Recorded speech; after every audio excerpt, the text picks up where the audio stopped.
J'ai rencontré Henri Debs dans les années 60-76. On sortait de Paris et on avait un style de musique pas comme Typical, pas comme les Aiglons. Surtout beaucoup de slow à l'époque. Hein. On était plus ou moins à cette époque-là des mélancolies, des amoureux, des chéris je t'aime. Et j'ai été au 116 rue Frébeau, qui avait ce magasin, et je lui ai dit avec Yves Honoré, qu'on allait faire un album, qu'est-ce qu'il en pense. Il m'a dit de passer au studio le lundi, parce que le samedi matin j'avais été le voir, et il a écouté une seule chanson. Il a écouté Willfield, il a dit en créole, on ne veut pas écouter qu'on d'autres, c'est à l'anglais, et puis c'est comme ça que ça a commencé. De studio, oui, avec Joël Ursule, Cristiano Bidol et Dominique Zorobabel. Ça a été la première version de Zouk Machine. Et puis avant ça, on avait fait, après le premier album de Sauver l'amour,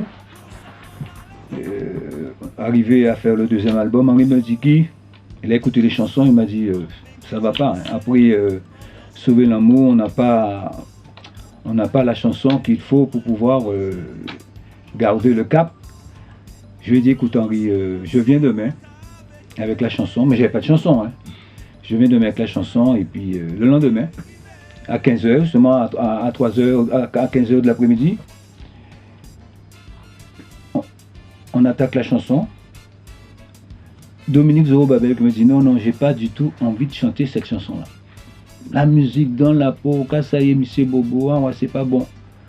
J'ai dit à Dominique, écoute, il faut que tu chantes cette chanson-là quand même. C'est une chanson, si tu veux bien chanter cette chanson-là, c'est vraiment pas pour les Antilles, c'est pas pour la Guadeloupe, ça c'est vraiment une chanson. On va essayer de voir si éventuellement ça pourra marcher en métropole. Ça va pas du tout. Henri, en créole, il dit, mais Guy, vous allez voir. Il a éteint son instrument, la console. Il m'a dit, Guy m'a déjà mis. Groupe là pour commencer, j'ai coulé. Alors j'étais obligé de dire à Dominique, écoute Dominique chéri, de mon cœur, chante cette chanson-là. Et à travers cette chanson-là, après ça a fait vraiment un succès, comme tout.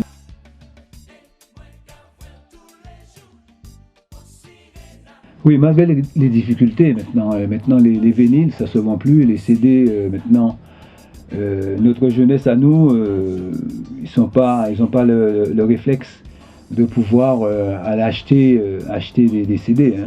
Maintenant, c'est téléchargement, tout ça, et je pense qu'il faut avoir quand même beaucoup de volonté pour pouvoir continuer dans la musique, parce qu'en ce moment, c'est très difficile pour tout le monde. Et puis Henri, il a toujours pris des risques. Hein. Donc en plus c'est un mélomane, c'est un instrumentiste. Hein. C'est quelqu'un qui joue de la guitare comme un dieu, qui jouait du piano. C'était quelqu'un qui avait beaucoup de sens de la musique dans la tête. Hein. C'est vraiment dans la peau. Et puis pour moi c'est une très très bonne chose que le patrimoine antillais, à travers Henri Debs, on ne puisse pas l'oublier.